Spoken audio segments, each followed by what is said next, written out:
Yo, NBA fans! Napakainit na rematch ng Warriors at Rockets. Lakas ng Warriors, pinabagsak ang number 3 seed sa West. KD pagod na sa mga kampi niya. Binenta ang laro, kinampihan ng Warriors. Pag-usapan natin yan, kaya wag na natin patagalin pa. Tara na, let's go!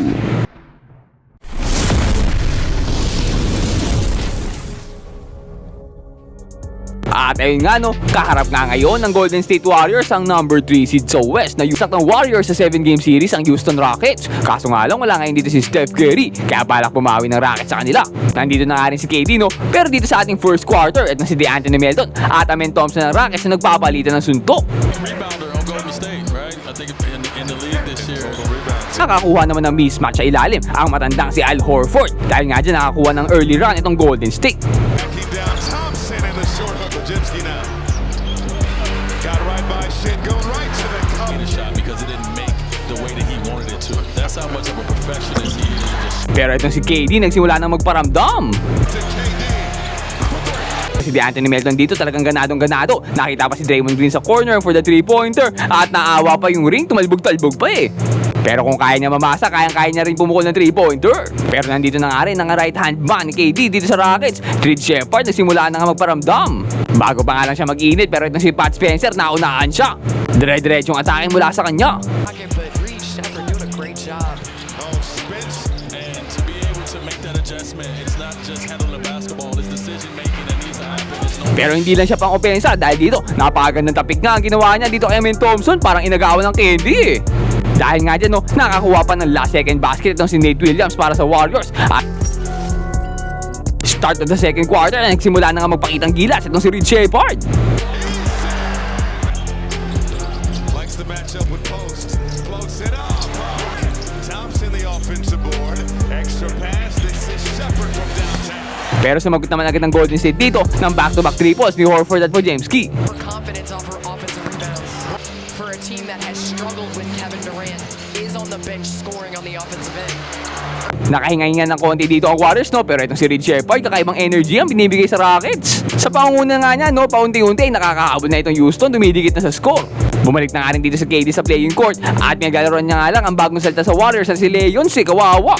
Mas naging aggressive pa nga dito ang Rockets at nakuha na nila ang momentum. Flex Durant. Bottoms. Still to Şengün. Şengün and Green. Şengün. Put it up and through. Green. Eason. Down the lane. Off it out. Throw it up. Dahil sa napakainit ng second quarter ng Rockets dito, naitabla na nga nila ang score ng Warriors pero Guy Santos to the rescue. Nakakuha pa. Ito si Draymond Green, tatawa-tawa, napakasalbahe talaga maglaro eh. Ayan tuloy na technical foul siya.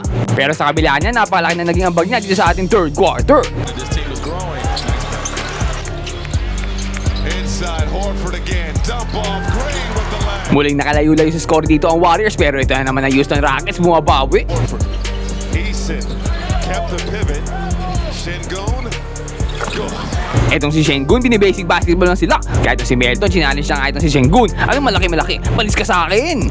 At hindi lang yan, sobrang tapang itong si Melton. Next possession, tiyaktakan pa sa muka. Nilamon ng buhay. Tinitigan pa kanya si Şengün dito. Kaso na sobrahan na ata. Hindi araw-araw Pasko, sabi ni Şengün dito, nakasabal pa nga siya.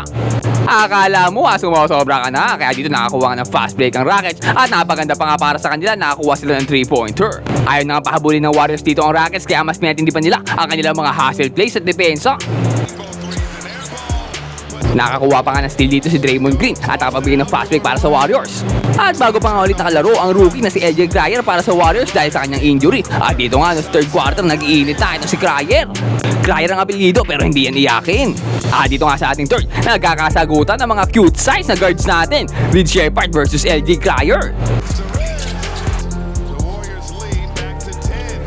Sheppard putting the moves on Cryer. Sheppard got Kaso lang parang naubusan natin ng load si Cryer, hindi na nakasagot. Samantalang ito si Reed Sheppard, parang naka-andi, dire-diretso ang banat. At sa pangunguna niya nga no, nag-init ang Rockets, nakakuha sila ng momentum. Hoagie. Good from the corner. Durant. This is Thompson in the corner. Pagpasok ng ating fourth quarter, nabawi naman agad ng Warriors dito kalamangan. Niyagdagan pa ng dos yan ni Al Horford, ang veteran. Kaso lang itong si Red Shepard talagang napakainit na para sa Rockets. Buti na nga lang napakabilis din itong si Melton, nakalusot na nga siya dito, walang kabantay-bantay sa ilalim. Kaso lang talagang hindi magawa ng paraan dito ng Warriors itong si Red Shepard, napakainit. Williams over to Smith. Smith can't hit. Thompson chases down the board. Shepard. Yes, sir. Last 8 minutes, umabot na ng 4-point lead ang kalamangan ng Rockets. Pero po James dito, sumusubok ulitin ang kalamangan na yan. Nasa prime eh.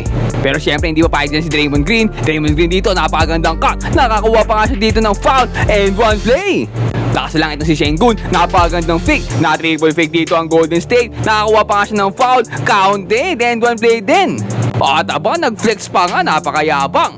Sa kabila niyan, last 1 minute lamang pa rin na isa dito ang Warriors sa ating fourth quarter. Pero si Sengun dito, kinakawawa na ang veteran na si Al Horford.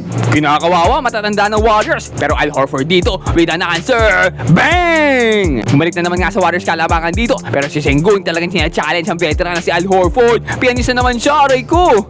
Tie ball game with 12 seconds left. Pero DeAndre Melton dito, chance to win the game against kay KD. Tirahan sa mukha, nasupal-palan siya. Kaso lang natawagan nga siya ng foul. Hindi nga makapaniwala na si KD no, nagrereklamo na. Kaya napa-challenge ang Rockets sa call na yan. Pero kung papanoorin naman kasi ang replay, para naman kasi talagang tumama yung kamay niya sa kamay ni Melton.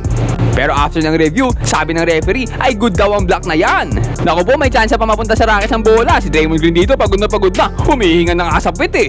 Gusto na ata magpahinga, ayaw na ng overtime. Pero speaking of matanda, etong matandang si Al Horford pa rin nakakuha ng tip-in, pianisang bata. Last 6 seconds left, DeAndre Melton chance ulit para manalo. Pero grabe depensa sa kanya ni Amen Thompson, napatay mo tuloy dito ang Warriors. Nakakapag-set na nga ng play dito ang Warriors with last 2 seconds left. Nakita dito si Al Horford. Kasi si James dito nakisali, hindi naman para sa iyo yung bola eh.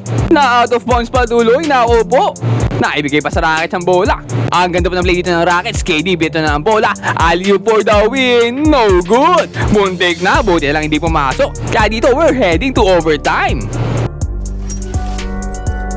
Grabe, biruin mo, umabot ng overtime ang Warriors kahit wala si Steph Curry. Pero medyo mukhang napapagod na nga ang mga veterans dito ng Warriors. Al Horford dito, umintis ng 3-pointer. Draymond Green nakakuha na pa na steal.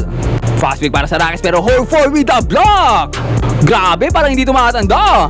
Green naman dito with a great pass inside kay Podziemski. KD naman driving to the basket, nakita na ang laso ng Rockets, Red Shepard na naman. Pero kung may laso ng Rockets, ay may laso din naman ng Golden State. LJ Cryer, 4 3-pointer of the game, napakainit. Shepard nga dito, todo bantay na sa kanya, ayaw siyang patirahin. Iba nga nakatira ng 3-pointer, nawalan, pero Sengun with the rebound. Tie ball game na naman dito, pero Podziemski lumalabas na ang kanyang clutch jeans. Fake the pass. Out to Podziemski. Podziemski to the 4-point lead dito ng Warriors with 1 minute left. Kay KD na nga dito mapupunta ang bola. Bumenta ng 3-pointer. Boom! Balik isa kalamangan dito ng Warriors. Pero Al Horford dito nakakita ng mismatch sa ilalim. Pinakitaan ng veteran moves. Ayun, nakasiko. Balik tatlo na ulit ang kalamangan ng Warriors. Sure ball na ata to. Kaso lang KD dito, na-foul pa ni Melton sa 3-point line. 3 free throws tuloy para sa kanya.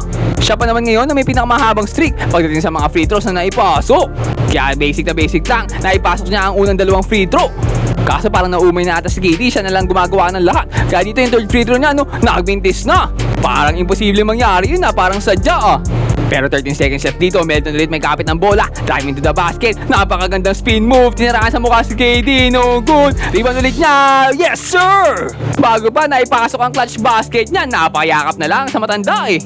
Napayakap kay kuya, ayaw KD, parang unbothered lang, parang walang pakialam sa team niya.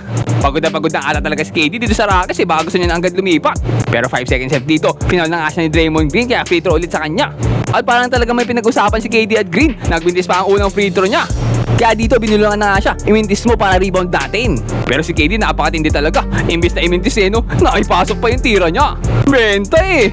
May chance pa naman ng Warriors dito, dalawa lang kalamangan. Pero si KD dito, hindi final si Al Horford. Foul dapat para may oras pa sila. Kaso hindi na final napakasapat ulit ni Horford dito ang bola. At nakuha na nga nila ang kanilang 32nd win of the season. Samantalang ang Rockets naman, bumagsak mula number 3 seed, naging number 4 na lang sila ngayon. Benta kasi si KD eh. Pero talagang sobrang unexpected ang pagkapanalo ng Warriors dito Nung nakaraan, number 4 seed na Nuggets. Ngayon naman, number 3 seed na Rockets. Parang mas malakas na ngayon ng Warriors parang may palag na. Pero kayo, ano sa tingin nyo? Tingin nyo ba ay magiging mas consistent pa ang Warriors pagdating ng playoffs? Comment down below and mag-subscribe ka na rin sa ating channel para lagi kang updated sa mga latest NBA happenings. Ayun lang for today. Peace out and God bless.